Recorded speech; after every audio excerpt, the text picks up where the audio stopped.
Hello and welcome to today's episode where we'll be exploring one of the most influential books of our time, Rich Dad, Poor Dad by Robert Kiyosaki. This book has been transforming the lives of millions of people all over the world and continues to be a bestseller more than 20 years after its publication. Rich Dad, Poor Dad is a book that challenges the traditional ways of thinking about money and finance.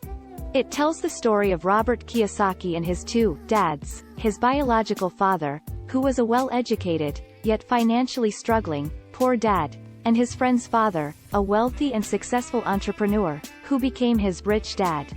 The book is full of lessons and insights that Robert learned from his two dads, and his own experiences, and today, we'll be diving into the main takeaways from Rich Dad, Poor Dad. Takeaway 1. The importance of financial education. One of the key takeaways from Rich Dad, Poor Dad is the importance of financial education.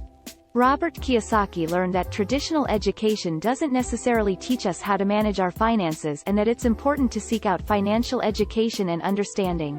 He stresses the importance of learning about money, investing, and creating wealth, rather than just working for a paycheck. Takeaway 2. The power of entrepreneurship. Host. Another important takeaway from Rich Dad, Poor Dad is the power of entrepreneurship. Robert's rich dad taught him that being an entrepreneur, or being in control of your own financial future, is one of the best ways to create wealth. The book encourages readers to think outside the box and consider starting their own business or investing in assets that generate passive income. Takeaway 3. The differences between assets and liabilities. The final takeaway from Rich Dad, Poor Dad is the difference between assets and liabilities. Robert learned that assets are things that put money in your pocket, while liabilities are things that take money out of your pocket.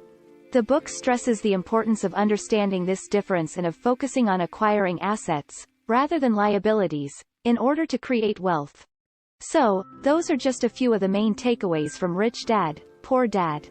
This book has transformed the lives of millions of people all over the world and continues to inspire and educate people on the subject of money and finance. Thank you for joining me today. I hope you've enjoyed this episode and that it sparked your interest in Rich Dad, Poor Dad. Until next time, bye.